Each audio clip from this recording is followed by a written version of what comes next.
I'm Lauren Mitchell, 27 years old, and 6 months ago I was just a kindergarten teacher living in a small apartment in Boston. Then my beloved Grandpa William died unexpectedly. At the reading of his will, I learned I had inherited nearly his entire $7 billion fortune. The shock hadn't even worn off when my parents' faces transformed from grief to something I'd never seen before. Their demands started that same day. What followed would test everything I thought I knew about family, loyalty, and myself. Before I continue my story, let me know where you're watching from in the comments, and don't forget to like and subscribe to hear more stories about how money reveals people's true colors. Growing up, I never realized my grandfather was wealthy, let alone a billionaire. My parents, Thomas and Diane Mitchell, lived in a nice suburban home outside Boston, but nothing extravagant. Dad worked in investment banking while Mom managed various social committees and charity boards. They were comfortable but constantly complained about money and seemed obsessed with climbing the social ladder. Meanwhile, Grandpa William lived in a modest colonial home he'd purchased in the 1970s. He drove the same Lincoln Continental for 15 years. He wore simple clothes, usually khakis and button-down shirts from department stores. When I visited him as a child, we'd feed ducks at the public park or go fishing at a local pond. He never flaunted his wealth or even mentioned it.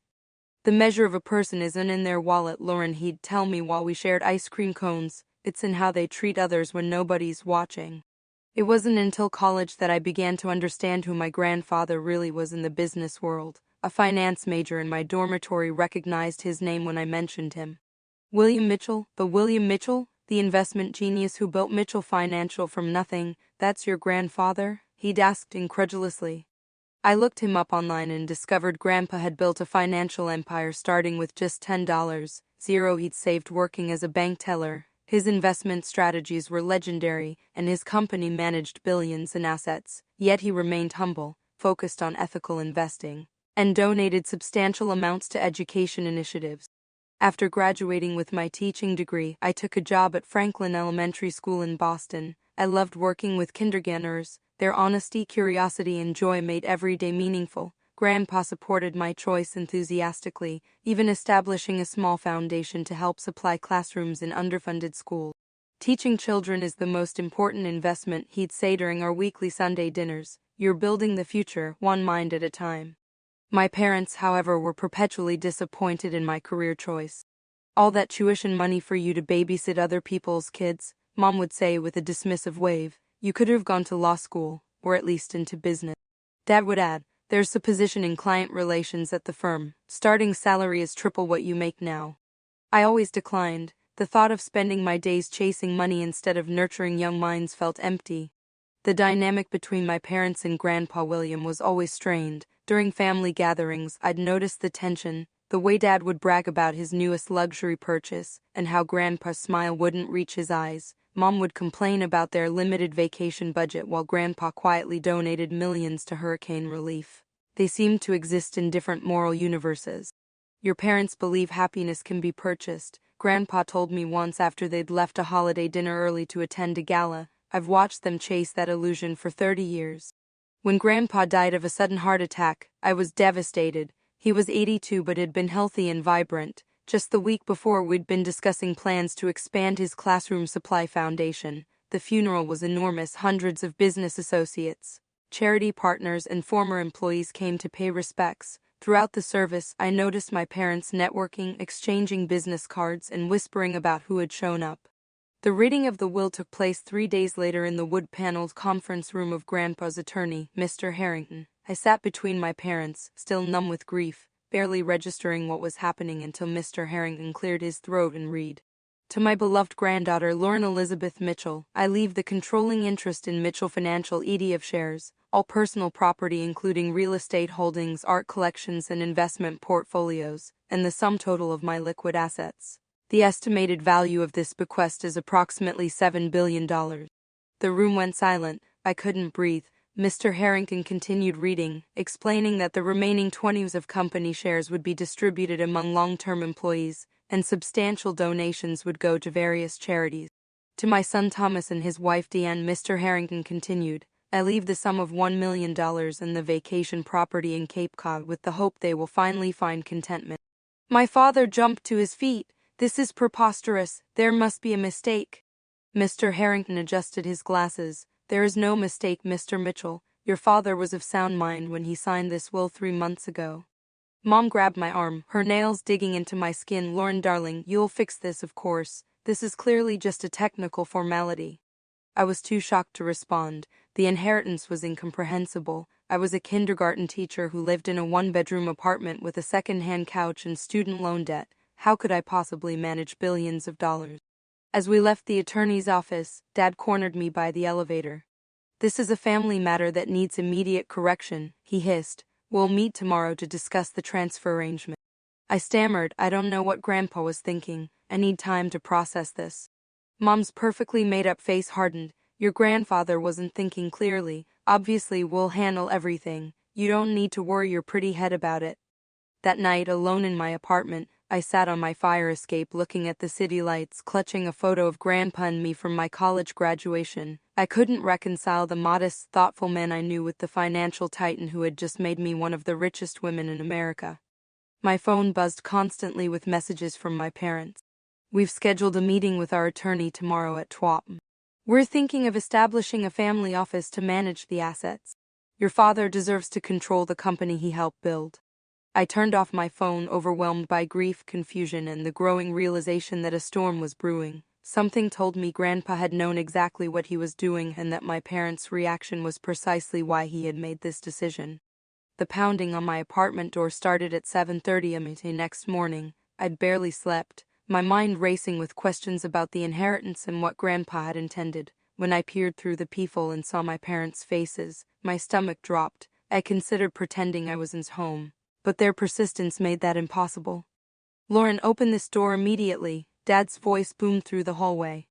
I reluctantly let them in, conscious of my neighbors and not wanting to create a scene. They swept into my small apartment like inspectors, Mom's designer perfume overwhelming the space, Dad checking his watch every 30 seconds.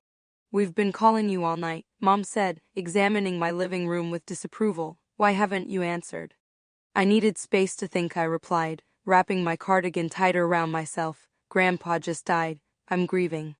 Dad scoffed. We're all grieving, Lauren, but there are practical matters that need immediate attention. Your grandfather has put you in an impossible position. What position? I asked, genuinely confused. Don't be naive, Mom snapped. You can't possibly manage a financial empire. You teach finger painting to 5-year-olds. The dismissiveness in her tone stung. I teach them to read, write, and develop emotional intelligence, actually. Dad loosened his tie and sat on my couch without invitation. Look, your grandfather was becoming eccentric in his old age. This inheritance is clearly his attempt at some sort of moral lesson, but it's impractical and potentially devastating to the company. Not to mention completely unfair, Mom added, perching on my armchair, her Chanel suit incongruous against my thrift store furniture. Your father has worked alongside William for 30 years. He deserves to lead Mitchell Financial. Dad has his own investment firm, I pointed out. He chose to start his own company instead of working with Grandpa. My father's face reddened. Because your grandfather was stubborn and refused to modernize. I brought him countless opportunities that he rejected because of his outdated ethical concerns. The way he spat out the word ethical sent a chill through me. What your father means, Mom interjected with a practiced smile, is that William was set in his ways. But now we have the chance to bring the company into the future. All you need to do is sign the shares over to us.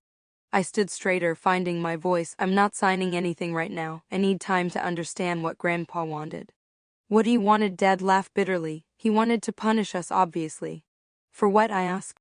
My parents exchanged glances before Mom sighed dramatically. Your grandfather never approved of our lifestyle. He thought we were frivolous.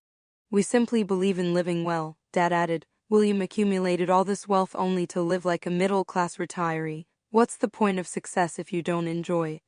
As they continued talking, laying out their plans for how they would restructure the company and redistribute the assets, I noticed something alarming. They spoke as if my agreement was already secured. They weren't asking, they were telling.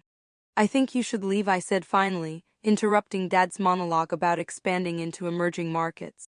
Excuse me, Mom's eyebrow shot up. I need space, this is all happening too fast. Dad stood looming over me. Don't be childish, Lauren. We have appointments with financial advisors this afternoon. The company needs leadership now. Grandpa's executive team has been running the company for years. They can continue for a few weeks while I figure things out. Figure what out? Dad's voice rose. There's nothing to figure out. You're clearly not equipped for this responsibility. Then why did Grandpa leave everything to me? I asked quietly. The question hung in the air. Mom's perfectly composed facade cracked slightly. Because you manipulated him, she hissed. All those Sunday dinners, playing the devoted granddaughter while we were building our own lives. The accusation was so absurd I almost laughed. I loved him. We enjoyed spending time together. Well, your little investment paid off, didn't it? Dad sneered. $7 billion for eating ice cream and feeding ducks. Their insinuations felt like physical blows. These were my parents, the people who had raised me, yet in this moment, they were strangers. You need to leave, I repeated, opening my apartment door. This isn't over, Dad warned as Mom gathered her purse. You have responsibilities to this family. Don't make us take legal action, Mom added. It would break your grandfather's heart to see his legacy dragged through the courts. After they left, I collapsed onto my couch, shaking. For the first time, I began to understand why Grandpa might have bypassed my parents in his will. Their sense of entitlement was staggering.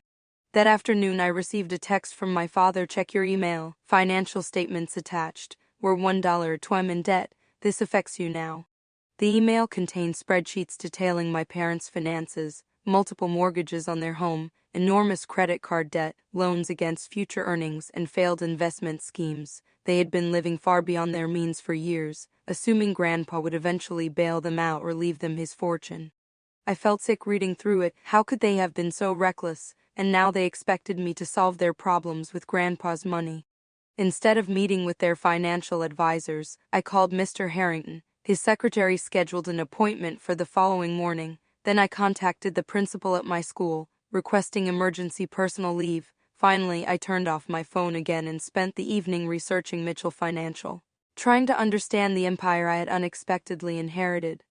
The next morning, Mr. Harrington's office felt like a sanctuary. The elderly attorney had known my grandfather for over 50 years and spoke about him with genuine respect.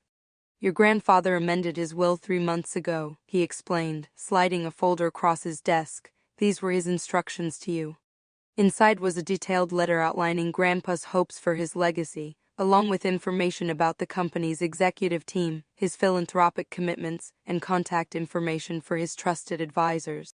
Why didn't he tell me any of this before he died? Asked, overwhelmed by the responsibility.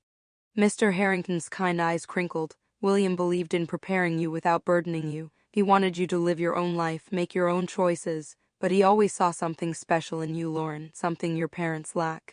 Integrity, I whispered, remembering Grandpa's frequent lessons about doing the right thing even when it's difficult. Precisely, Mr. Harrington nodded. He also arranged for you to meet with Sarah Chen, his chief financial advisor. She can help you understand the practical aspects of your inheritance. That afternoon I met Sarah, a brilliant, no-nonsense woman in her 50s who had worked with Grandpa for 20 years. She explained the structure of Mitchell Financial, the philanthropic foundation, and the various investments and properties I now controlled.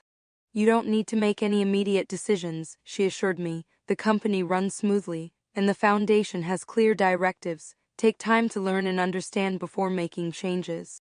For the first time since the will reading, I felt a sense of calm. Grandpa hadn't thrown me into the deep end without support. He built a network of ethical, competent people who could guide me. What about my teaching job? I asked Sarah. I love my students. She smiled. William always respected your commitment to teaching. There's no reason you can't continue, at least part-time, while you learn about the business. That night, I returned to my apartment with a clearer sense of purpose. I would honor Grandpa's legacy by taking time to understand his vision before making any decisions, and I would not allow my parents to bully me into giving away what Grandpa had entrusted to me. As if on cue, my phone buzzed with a text from Mom. Your father is meeting with lawyers tomorrow. Please don't force this to get ugly. Family should come first. I stared at the message, wondering when exactly I had stopped being considered family and started being viewed as merely an obstacle between them and Grandpa's money. By the end of the week, my parents had moved beyond direct confrontation to a more insidious approach, turning the family against me. My phone filled with messages from relatives I barely spoke to, all suddenly concerned about my mental well-being and offering to help manage my newfound wealth.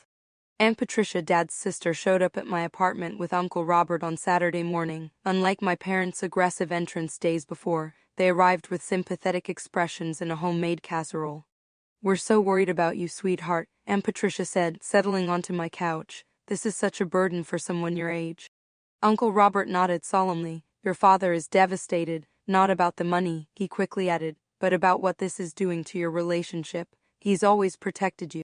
Their concern might have seemed genuine if I hadn't received a group email the night before that Dad had accidentally included me on, instructing family members to help Lauren see reason and emphasize her lack of business experience. The email had outlined talking points that Aunt Patricia was now reciting almost verbatim. I appreciate your concern, I said carefully, but I'm taking time to understand Grandpa's wishes before making any decisions. Their expressions tightened simultaneously. But surely you don't intend to run a billion-dollar company yourself, Uncle Robert pressed. I intend to honor my grandfather's legacy, I replied, growing more confident in this response each time I gave it. After they left, looking disappointed at their failed mission, my phone buzzed with a text from my mother. Heard Patricia couldn't get through to you either. You're breaking your father's heart. He's taking blood pressure medication now because of this stress. Is that what you want? To kill your father after we just buried your grandfather?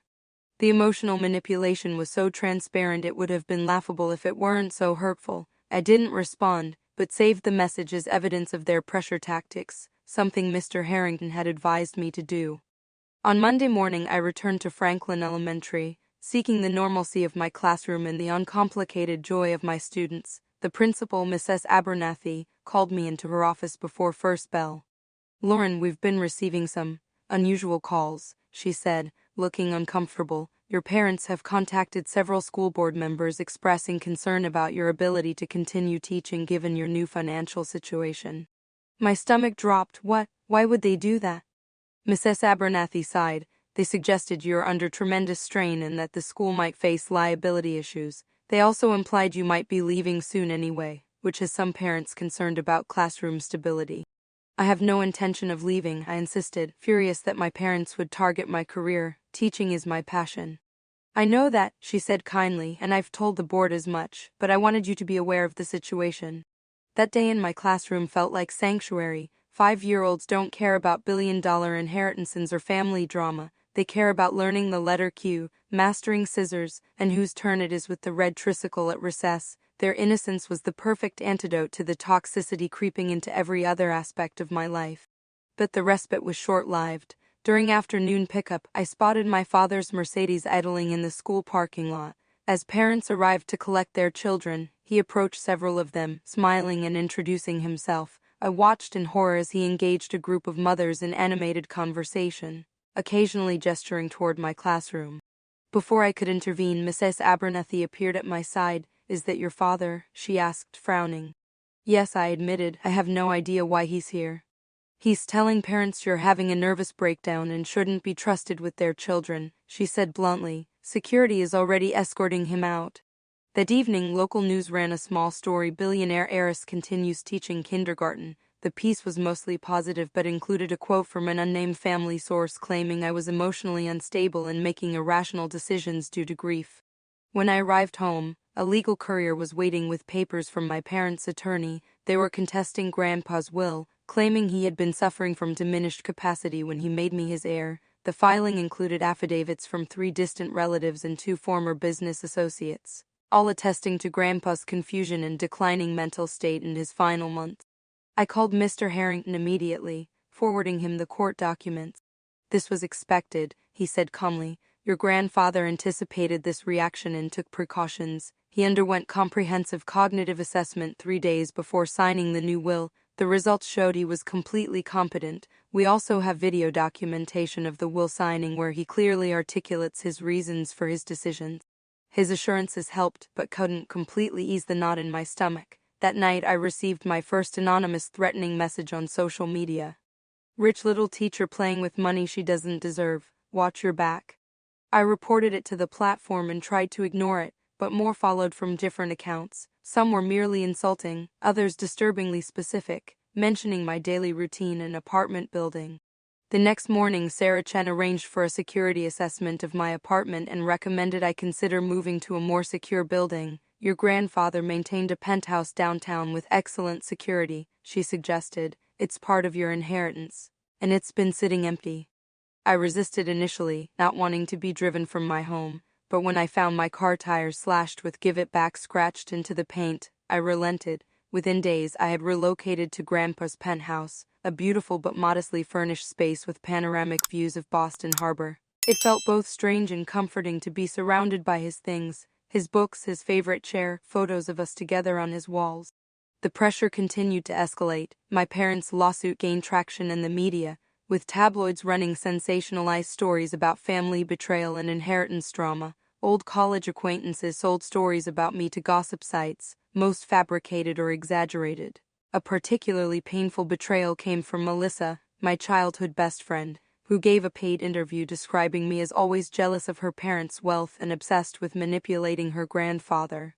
The principal called me again, this time with unmistakable regret in her voice. "The board feels the media attention is becoming disruptive, Lauren. Parents are complaining about reporters lurking near the playground. We think it's best if you take a leave of absence until this settles down." Just like that, I lost the one normal thing in my life, my safe haven, my purpose. That evening, alone in Grandpa's penthouse, I experienced my first panic attack. My chest tightened, I couldn't catch my breath, and the room seemed to spin around me. I collapsed onto the floor, convinced I was dying, until Sarah, who had stopped by with documents for me to review, found me and talked me through breathing exercises. "Your grandfather feared this might happen," she said after I had calmed down. "The vultures always circle when there's money involved." "I don't know if I can do this," I admitted, exhausted from the constant attacks. "Maybe I should just give them what they want, split the money and be done with it."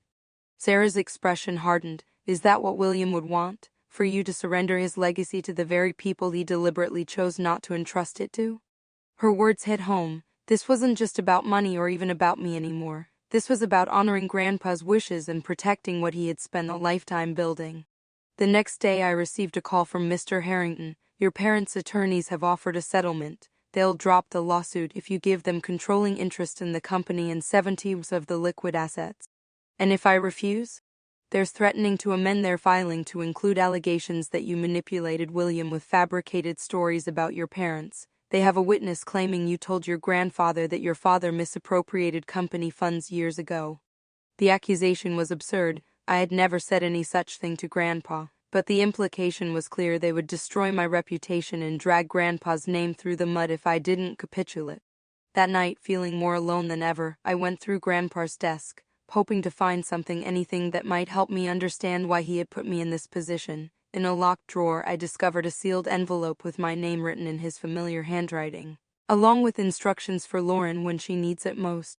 My hands trembled as I broke the seal, somehow knowing that whatever was inside would change everything. The contents of Grandpa's envelope sent shockwaves through my already fragile world. Inside was a detailed letter, medical reports confirming his sound mind, and a USB drive containing video recordings of conversations between him and his attorney. But most devastating were the documents revealing my parents' repeated attempts to access his fortune while he was still alive. Grandpa's letter began warmly. "My dearest Lauren, if you're reading this, then the situation with your parents has escalated as I feared it might. I owe you an explanation for the burden I've placed on your shoulders."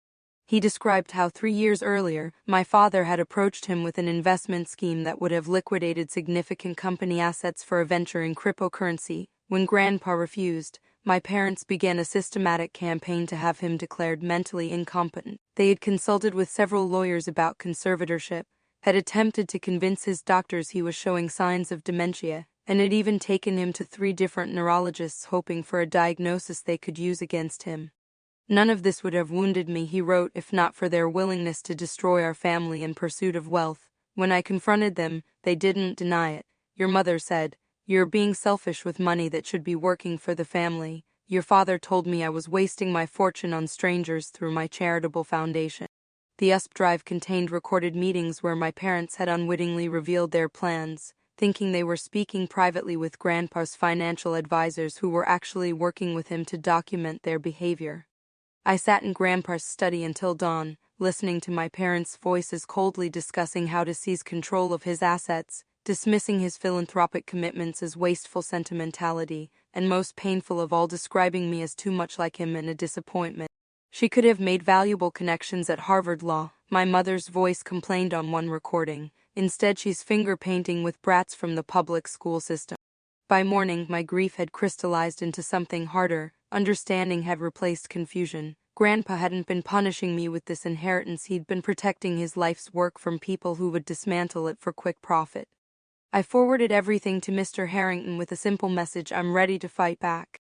That same day, the Boston Globe ran a front-page story: Mitchell heiress faces family lawsuit amid claims of manipulation. The article quoted sources close to the family claiming I had taken advantage of a confused old man, isolating him from his son and daughter-in-law. It suggested I had orchestrated the entire inheritance by feeding him lies about my parents. My phone exploded with notifications as the story spread to national outlets. Former colleagues, distant relatives, and even parents from my kindergarten class began publicly questioning my character. Social media became unbearable, with gold-digging teacher trending locally.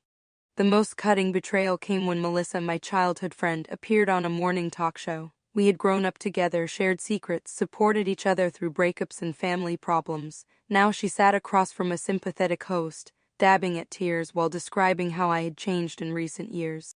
Lauren always resented her parents' success, she said, her voice breaking for the cameras. She would make comments about wishing she had direct access to her grandfather's money. I never thought she'd go this far, but money changes people. The host nodded gravely. And you've been friends since childhood? Best friends, Melissa emphasized. That's why this hurts so much. The Lauren I knew would never have betrayed her family like this. What the interview didn't mention was that Melissa had recently launched a lifestyle brand that was struggling financially, or that my mother had been an early investor. It didn't reveal that Melissa had texted me 3 weeks earlier asking for a small loan of $500, zero for her business, which I had gently declined, offering to connect her with legitimate business lenders instead. The public scrutiny intensified when my parents filed an amended lawsuit, now claiming I had deliberately poisoned my grandfather against them with false accusations. Their attorney gave press statements positioning them as loving parents concerned about their daughter's troubling behavior and sudden personality change. I became a virtual prisoner in the penthouse, afraid to go out as photographers lurked near the building entrance and reporters shouted questions whenever I appeared. Online, strangers dissected my life, analyzed old photos for signs of greed, and debated whether I'd had plastic surgery I hadn't. The pressure affected my health. I lost weight, developed insomnia, and suffered frequent panic attacks. My doctor prescribed anti-anxiety medication, which made me foggy but at least allowed a few hours of sleep each night. Sarah Chen remained a steadfast ally, coming to the penthouse daily to update me on company matters and shield me from the worst of the media onslaught. This will pass, she assured me. Truth has stamina, lies burn hot but fade quickly. But my confidence was faltering. One evening, after discovering a particularly vicious article featuring interviews with former classmates I barely remembered, I broke down completely. I can't do this anymore, I sobbed to Sarah over the phone. They're destroying everything: my reputation, my career, my relationships. Maybe I should just give them the money. That's exactly what they want you to think, she replied firmly. They're counting on breaking you down. William chose you for a reason, Lauren. He believed you were stronger than this. I'm not strong, I whispered. I'm a kindergarten teacher who can't even leave her apartment without being harassed. You're exactly who your grandfather believed you to be, Sarah insisted. Give yourself credit for standing your ground this long. Many would have surrendered weeks ago. That night I sat alone on the penthouse balcony, looking out at the city lights. I thought about my students, how I taught them to stand up to bullies and always tell the truth, even when it was difficult. What example would I be setting if I gave in to my parents' demands simply because fighting had become too uncomfortable? I pulled out my phone and, for the first time in days, scrolled through the hundreds of messages I had been avoiding. Among the hate and accusations were notes of support from unexpected sources: former students' parents, colleagues from Franklin Elementary, even a few of Grandpa's longtime employees who had never met me but believed in his judgment. One message in particular caught my attention, from an unfamiliar email address. Ms. Mitchell, you don't know me, but I worked with your grandfather for 22 years as his executive assistant. William spoke of you constantly and with such pride. The accusations being made against you contradict everything I know about both of you. I have information that might help your case. Please contact me if you feel it would be useful. It was signed Eleanor Fitzgerald with a phone number. I stared at the message for several minutes before gathering the courage to call. Eleanor answered immediately, her voice warm but businesslike. I've been hoping you would reach out, she said. Your grandfather protected you from the worst of your parents' behavior over the years, perhaps too much so. You should know that what's happening now isn't new, it's simply more public. She explained that my father had attempted to orchestrate a boardroom coup against Grandpa 5 years earlier, trying to convince key executives to vote him out as CEO. When that failed, my parents had begun spreading rumors about Grandpa's mental decline among important clients. William documented everything, Eleanor continued. He wasn't just being paranoid or vindictive, he was protecting the company and the foundation from people he knew would dismantle them. Why didn't he tell me any of this while he was alive? Asked, hurt that he's kept such significant family drama from me. He wanted you to have a relationship with your parents without his influence, she replied simply. He believed everyone deserves the chance to be better than their worst actions. Eleanor offered to provide sworn testimony about what she had witnessed over the years, including conversations where my parents had explicitly stated their intentions to liquidate Grandpa's charitable foundation once they gained control of his assets. As we talked, another email arrived from Mr. Harrington, informing me that the court had scheduled a preliminary hearing for the following week. My parents' legal team had submitted their witness list, which included several of my former boyfriend's college roommates, and most painfully my former mentor teacher from student teaching.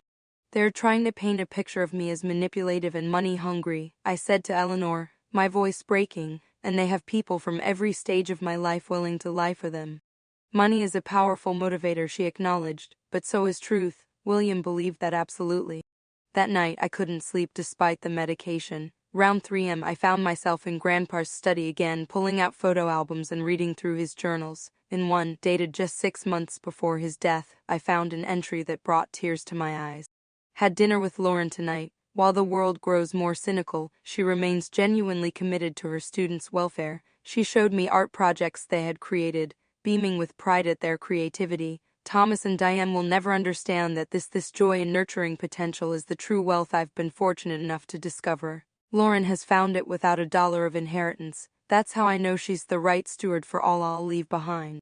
His words settled something deep within me. I realized I had been asking the wrong question all along. Instead of wondering why Grandpa had burdened me with this inheritance, I should have been asking what he had seen in me that made him believe I could handle it.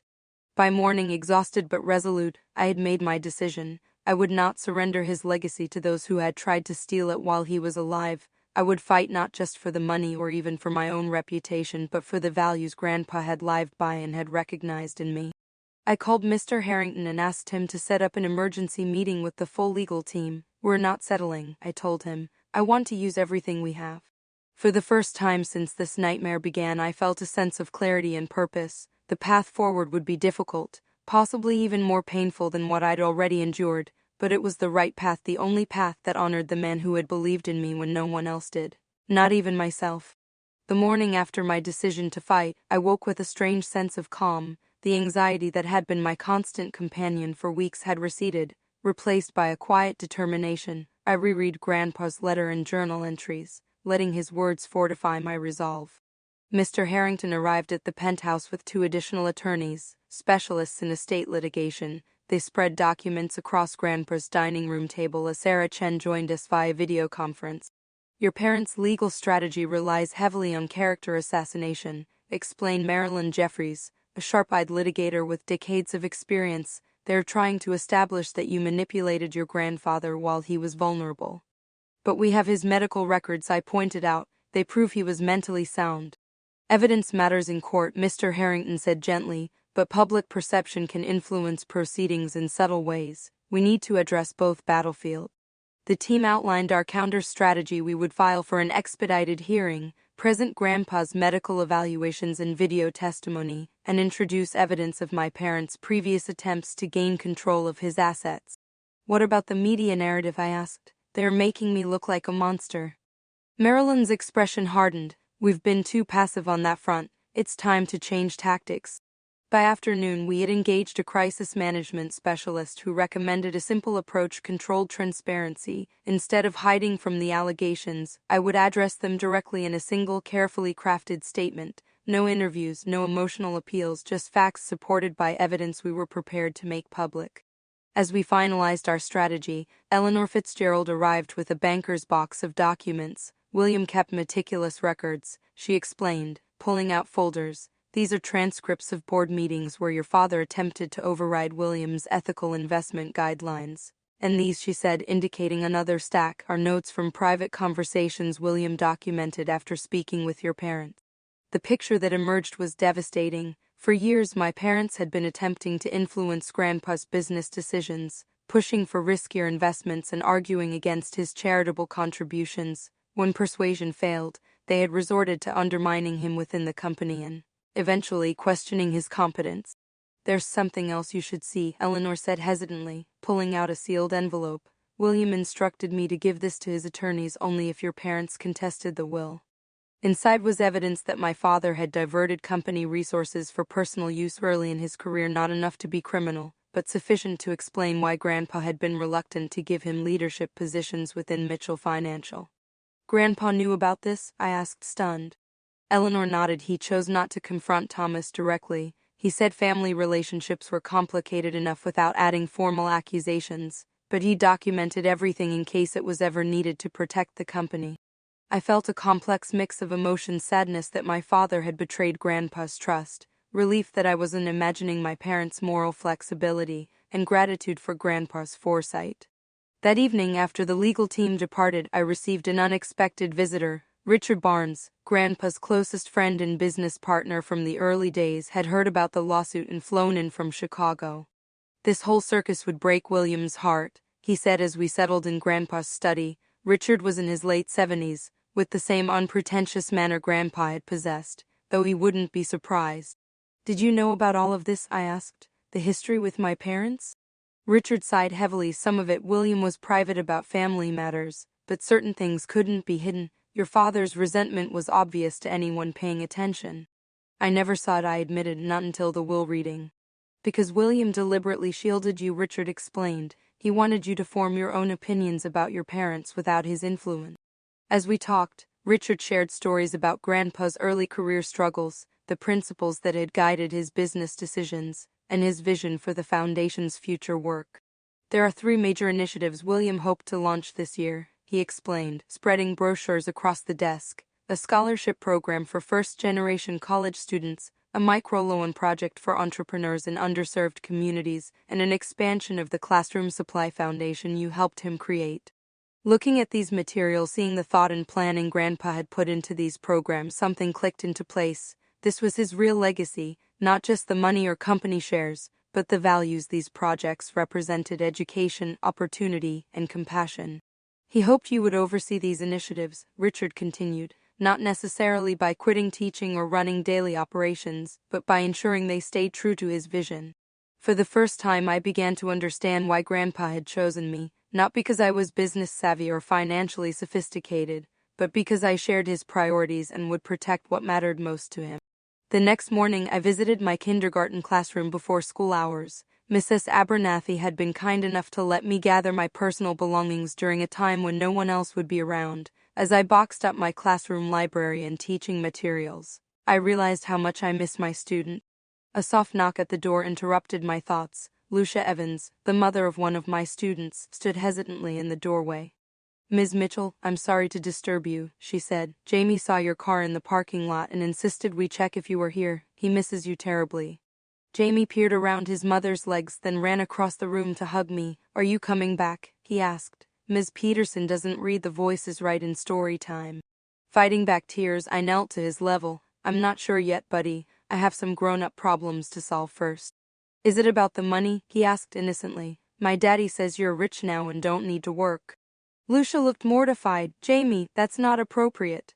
But his simple question crystallized something important. In focusing on the legal battle and media narrative, I had lost sight of what truly mattered to me. Money hadn't changed my passion for teaching or my love for my students. Why was I letting it change how I define myself? After they left, I called Sarah Chen. "I want to establish a trust for the foundation projects," I told her, "something that can't be touched regardless of what happens with the lawsuit." "We can arrange that," she replied. "William would approve." Next, I called Mr. Harrington. "I've been thinking about our approach," I said. "I don't just want to defend against their accusations. I want to present an alternative narrative, one based on what Grandpa actually valued and what he was trying to protect." By the end of the day, our revised strategy was in place. Rather than focusing narrowly on disproving my parents' claims about manipulation, We would introduce evidence of Grandpa's consistent values throughout his life, values reflected in his business practices, philanthropic choices, and ultimately his decision about his legacy.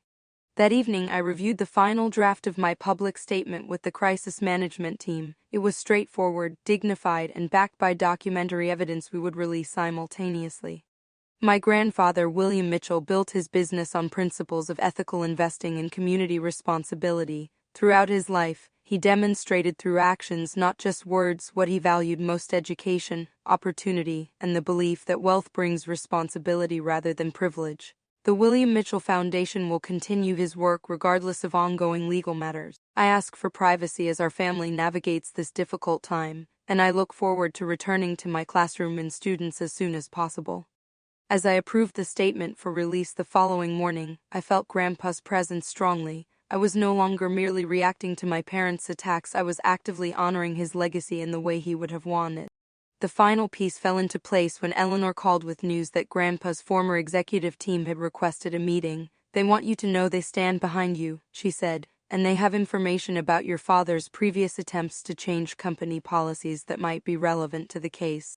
For the first time in weeks, I slept soundly, without anxiety medication. In the morning, I dressed carefully in a simple but professional outfit, no designer labels or flashy accessories that could feed into the money changed her narrative, and prepared to meet with Grandpa's trusted colleagues. The meeting took place in the Mitchell Financial Boardroom, where a portrait of Grandpa hung above the conference table. 8 senior executives greeted me with respect, not the condescension I had feared. "We've worked with William for decades," said Gerald Fisher, the chief operating officer. "We know his mind was sound when he made his decisions, and we've had concerns about Thomas's approach to the business for years." One by one, they shared interactions with my father that had raised red flags: his push to invest in overseas ventures with questionable environmental records, his dismissal of the company's ethical investing guidelines as profit-limiting sentimentality, his attempts to reduce funding for the foundation. "William never spoke against his son to the board," explained Janet Morales, the chief financial officer, "but he did ensure the company bylaws protected our core values from being easily changed, regardless of who held majority ownership." By the end of the meeting, I had a more complete understanding of the corporate safeguards Grandpa had established, and why my parents were so desperate to gain control of the company rather than accepting their inheritance and moving on. As I left Mitchell Financial headquarters, my phone buzzed with a message from Mr. Harrington. "Judge Colton assigned to case. Preliminary hearing scheduled for Monday. She has a reputation for no-nonsense handling of family disputes and little patience for media theatrics. This is good news for us."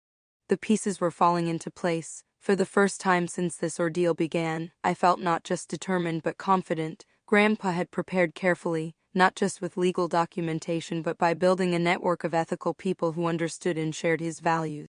I was not alone in this fight, and with the truth on our side, we had a fighting chance to preserve what Grandpa had spent his lifetime building. That evening, as I sat in Grandpa's favorite chair watching the sunset over Boston Harbor, I picked up a framed photo of the two of us from my college graduation. His proud smile reminded me of what he had told me that day. "Success isn't measured by the height you reach, but by the integrity with which you climb."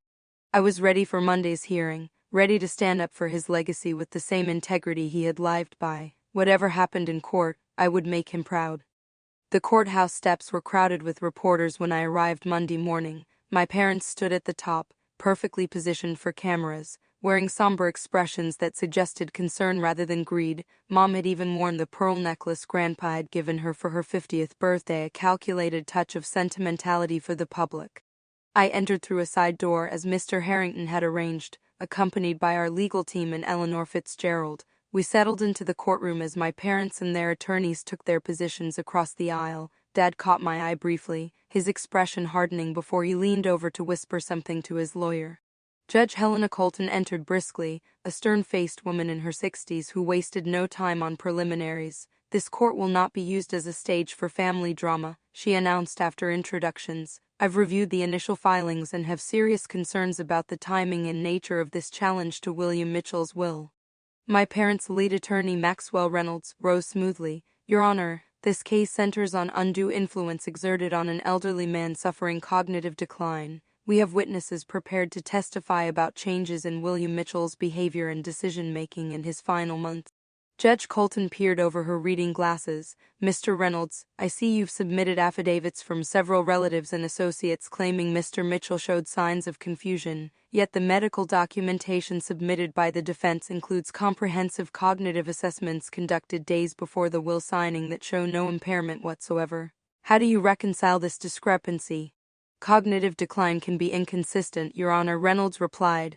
Our witnesses observed Mr. Mitchell in unguarded moments, not during structured medical evaluations he may have prepared for. Mr. Harrington stood. Your Honor, we have video documentation of the will signing, including a 30-minute interview where Mr. Mitchell clearly articulates his reasoning. We're prepared to play this recording today. The judge nodded. We'll view that after opening statements. Mr. Reynolds, please proceed. Reynolds launched into a carefully crafted narrative about a devoted son shut out of his father's final days by a manipulative daughter who had poisoned the relationship with false accusations. He described my close relationship with Grandpa as suspicious, suggesting I had isolated him from other family members while filling his ears with lies. William Mitchell was a brilliant businessman, Reynolds concluded, but even brilliant minds become vulnerable with age. The plaintiff seek not to overturn his wishes entirely, but to ensure his legacy is managed by those with the experience and business acumen to preserve it, his son and daughter-in-law, who worked alongside him for decades. When our turn came, Marilyn Jeffries rose. Rather than directly refuting my parents' claims, she shifted the narrative entirely. This case isn't about cognitive decline or undue influence, she began. It's about values and vision. William Mitchell didn't make Lauren Mitchell his heir on a whim or due to manipulation. He made a deliberate choice based on shared values and his assessment of who would best carry forward his life's work. She methodically outlined Grandpa's consistent ethical framework throughout his career, his philanthropic vision, and the documented instances where my father had pushed to change company policies in ways that contradicted these core principles. The plaintiffs would have you believe William Mitchell wasn't of sound mind when he wrote his will, Marilyn continued. But the evidence shows a man making a carefully considered decision consistent with concerns he had documented for years. Then came our first bombshell. Marilyn introduced financial records Eleanor had provided, showing my parents' pattern of excessive spending and mounting debt despite their comfortable income. Thomas and Diane Mitchell have remortgaged their home 3 times, carry credit card debt exceeding $300, and have taken personal loans against future earnings to maintain a lifestyle beyond their means, she explained. This financial pressure provides clear motivation for their desperate attempt to overturn William's wishes. My father's face flushed red. My mother stared straight ahead, her expression frozen in a practiced mask of dignity. After opening statements, Judge Colton called for the video of Grandpa's will signing. The courtroom watched in silence as Grandpa appeared on screen, looking exactly as I remembered him, clear-eyed, articulate, and thoughtful as he explained his decisions.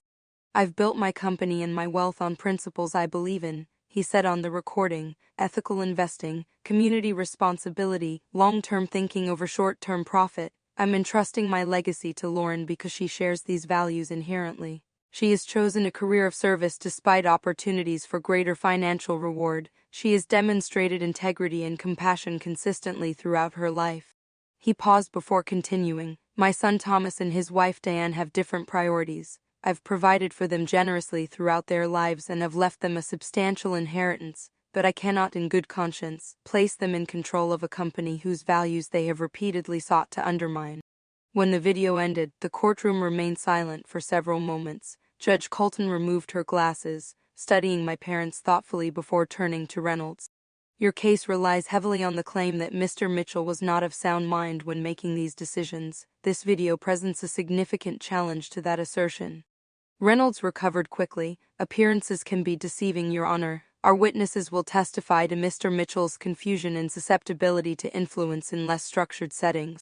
The judge nodded. We'll hear those witnesses tomorrow. For now, I'd like to address another matter. She turned to my parents. Mr. and Mrs. Mitchell, financial records submitted to this court indicate significant personal debt despite substantial income. Am I to understand correctly that you have been anticipating this inheritance to resolve these financial difficulties? My father shifted uncomfortably. Our financial situation has been mischaracterized, Your Honor. Any debt we carry is standard for our position and lifestyle. 3 mortgages and maxed-out credit cards are standard, Judge Colton asked dryly. Mr. Mitchell, this court doesn't judge lifestyle choices, but when financial pressure becomes relevant to motivation in contesting a will, it falls within my purview. The first day ended with what our legal team considered a strong advantage. Judge Colton's skepticism toward my parents' claims was evident, though she maintained judicial neutrality in her rulings. As I left the courthouse through the private exit, Eleanor squeezed my hand. "William would have been proud of you today," she said quietly. "Standing your ground with dignity isn't easy." The second day brought my parents' witnesses to the stand. Former business associates described Grandpa as increasingly rigid and suspicious in his final year. A distant cousin claimed he had seemed confused about basic family relationships at a reunion. My mother's sister testified that Grandpa had once mistaken her for my grandmother, who had died 20 years earlier. Our cross-examinations revealed each witness had received significant financial assistance from my parents recently or stood to benefit from their control of the company. The cousin had received $50, for family emergency medical expenses 2 weeks before signing his affidavit. My aunt had a gambling problem my parents had helped conceal from the family while covering her debts.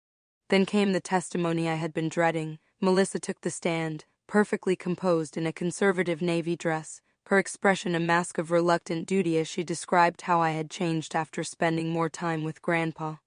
Lauren started making comments about her parents' spending habits. She testified she would say things like, "Grandpa thinks they're wasteful," or "Grandpa says they care more about status than substance." It seemed like she was deliberately creating division. During cross-examination, Marilyn approached with deceptive gentleness. "Ms. Parker, how would you describe your current financial situation?" Melissa shifted slightly. "I'm not sure how that's relevant." "Your lifestyle brand launched last year, correct? How is it performing?" "We're still in growth phase," Melissa replied stiffly. Marilyn nodded sympathetically. "And the Mitchell family has invested in your company?" "Diane and Thomas provided initial funding, yes. To the tune of $200, according to documents filed with the state," Marilyn clarified. "And 2 weeks before signing your affidavit in this case you received an additional $150 from them, classified as a business loan. Is that correct?" Melissa's composure cracked slightly. "That's a private business matter." "Did you also reach out to Lauren Mitchell asking for $500 for your company after her inheritance was announced?" "I asked a friend for help during a difficult time," Melissa said defensively. "I didn't realize friendship had become transactional." Marilyn displayed text messages on the courtroom screen showing Melissa's funding request followed by increasingly hostile messages after my polite refusal, including one that read, "I guess money changes people. Your parents were right about you." By the time Melissa left the stand, her credibility was in tatters. Each subsequent character witness faced similar dismantling as our team revealed financial connections or personal biases that undermined their testimony. The tide turned definitively on the third day, when we presented our own witnesses. Eleanor testified about my consistent relationship with Grandpa over the years and my father's increasingly aggressive attempts to influence company decisions. Grandpa's doctors explained the thorough cognitive testing they had conducted and their certainty about his mental competence. Then came the executive team from Mitchell Financial, led by Gerald Fisher, who testified about my father's pattern of challenging Grandpa's ethical investment guidelines and pushing for riskier ventures that prioritized short-term profit over long-term stability.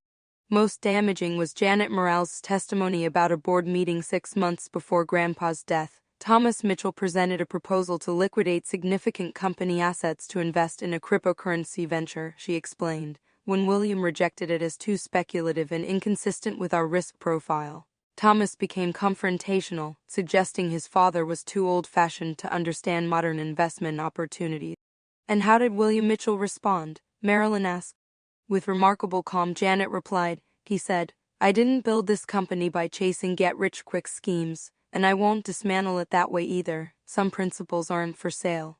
By the fourth day, the momentum had shifted so dramatically that Judge Colton called both legal teams to her chambers. When they emerged, Mr. Harrington's expression told me everything before he spoke.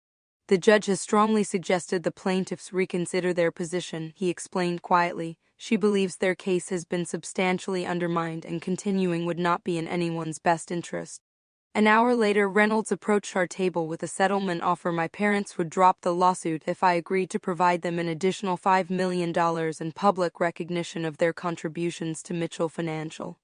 After consulting with our team, I countered with my only offer: they could keep the original inheritance, the $1 million and Cape Cod property, with no additional funds, provided they signed agreements never to publicly disparage Grandpa or make future claims against his estate. "They'll never accept that," Mr. Harrington warned.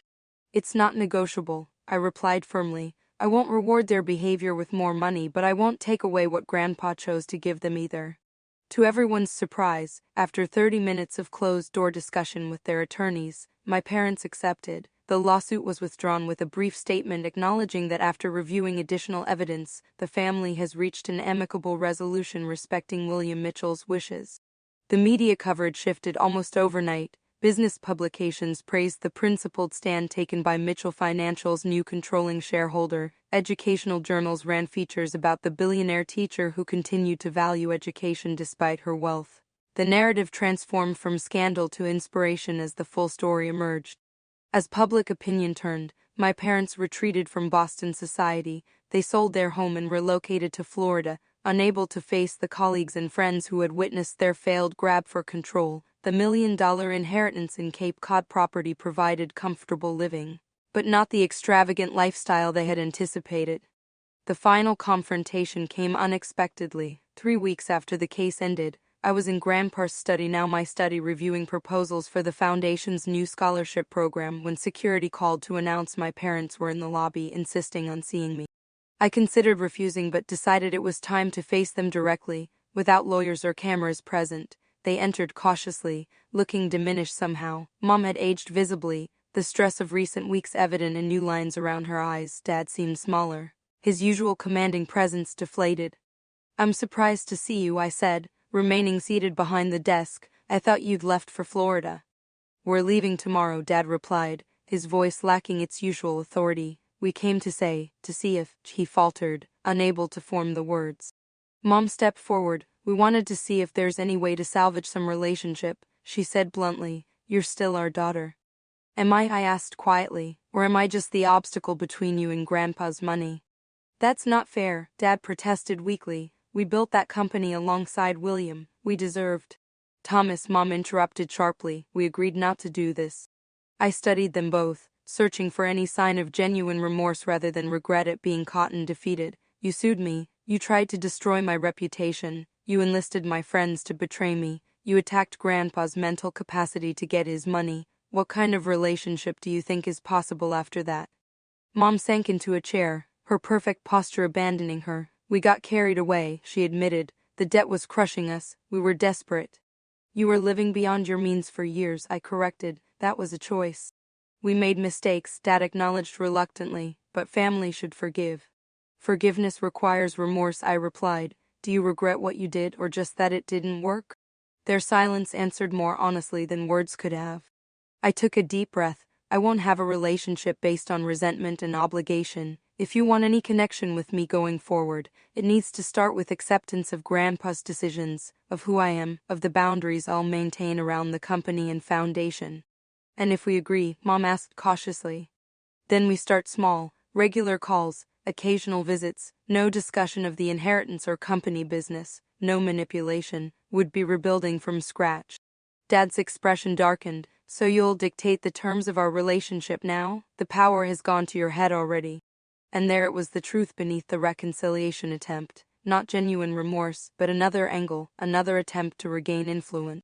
"I think you should leave," I said calmly. "The door remains open for a relationship based on mutual respect, but I won't be manipulated or guilt-tripped anymore."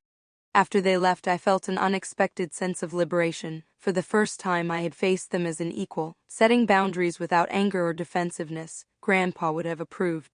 That evening, I received a text from my mother. "I understand now why he chose you. Take care of his legacy. Perhaps someday we can try again." It wasn't an apology, but it was an acknowledgement, the first step toward whatever relationship might be possible in the future. Meanwhile, Mitchell Financial continued to thrive under the executive team's management. With my input on major decisions, the foundation launched all 3 initiatives Grandpa had planned. With the classroom supply program expanding nationwide, I returned to teaching part-time while overseeing the foundation's work, finding balance between my passion for education and my responsibility to Grandpa's legacy. The media eventually lost interest as more scandalous family dramas emerged. My private life remained private, protected by the security measures Sarah had recommended and the loyal team Grandpa had assembled. 6 months after the lawsuit ended, I finally felt settled in my new reality, not defined by the inheritance or the drama that followed, but by the values that had connected Grandpa and me all along. 1 year after Grandpa's death, I stood at the podium in the newly established William Mitchell Education Center, addressing the first cohort of scholarship recipients. 50 first-generation college students from underserved communities had received full funding for their education through the foundation Grandpa had envisioned and I had brought to life. My grandfather believed that education is the most powerful force for positive change, I told them, looking out at their eager, hopeful faces. He built his fortune through ethical business practices, but he measured his success by the opportunities he created for others. Today, you become part of his legacy not through what you've been given, but through what you'll do with it. The center occupied a renovated historic building in downtown Boston, housing the foundation's headquarters, community education programs, and resources for teachers serving low-income schools. The Classroom Supply Initiative Grandpa and I had started years earlier now served over 500 schools nationwide, ensuring teachers didn't have to pay for basic materials from their own pockets. My life had found a new rhythm. 3 mornings a week, I taught kindergarten at an urban elementary school similar to Franklin. The other days, I worked at the foundation, overseeing programs and meeting with community partners. The balance felt right, honoring both my passion for teaching and my commitment to Grandpa's vision. The healing process hadn't been easy. For months after the lawsuit, I'd continued having anxiety attacks and struggled with trust issues. My therapist, Dr. Reynolds, had helped me work through the trauma of public betrayal and family rejection. "What you experienced was a particular kind of grief," she explained during one session. "Not just losing your grandfather, but losing the parents you thought you had, the friend you trusted, the privacy you valued. Acknowledging those losses is part of healing." Gradually, the panic attacks subsided. I developed healthier boundaries and learned to distinguish between genuine connections and opportunistic ones. I even started dating again, cautiously at first, then with growing confidence in my ability to recognize authenticity in relationships. New friendships formed naturally with fellow teachers who knew me before the inheritance and treated me no differently after, with foundation partners who shared my values, with Eleanor, who became a mentor and surrogate grandmother figure. These connections were based on mutual respect and shared purpose rather than financial interest. The executive team at Mitchell Financial kept the company aligned with Grandpa's ethical investment principles while adapting to changing markets. I attended quarterly board meetings but trusted their day-to-day management, maintaining the separation between business operations and foundation work that Grandpa had valued. My relationship with my parents evolved slowly. After their move to Florida, communication was limited to occasional texts and brief phone calls on holidays. My mother reached out more frequently than my father, who still struggled with his diminished status and lost opportunity. 6 months after our confrontation in the study, Mom visited Boston alone. We met for lunch at a quiet restaurant away from media attention. "Your father still can't discuss any of it," she admitted, looking older and less polished than I remembered. "His pride won't let him acknowledge that William might have been right." "About what?" I asked carefully. She stirred her tea thoughtfully. "About values, about what matters." She glanced around the modest restaurant. "You could be dining at 5-star establishments every day, living in unimaginable luxury. Instead, you're teaching kindergarten and running a foundation." "I'm doing what fulfills me," I replied simply. "That's what William always said too," she sighed. "I never understood it, maybe I still don't, but I'm trying." It wasn't a complete reconciliation, but it was a beginning, a relationship based on who we actually were rather than expectations or obligations. We established careful boundaries: no discussions of the inheritance, the company, or the lawsuit, no attempts to leverage our relationship for financial advantage, no criticism of my choices or Grandpa's decisions. Dad remained distant, occasionally joining brief video calls but maintaining emotional detachment. His pride had been too deeply wounded, his expectations too thoroughly shattered for easy recovery. Perhaps someday he would find his way to acceptance, but I had stopped waiting for his approval. Life settled into a new normal, my wealth becoming less defining as I grew more comfortable with my dual roles as teacher and foundation director. The media occasionally ran "Where are they now?" pieces about the billionaire teacher, but the coverage was largely positive, focusing on the foundation's impact rather than the family drama. On the anniversary of Grandpa's death, I visited his grave alone, placing a simple bouquet of daisies, his favorite, on the modest headstone he had requested.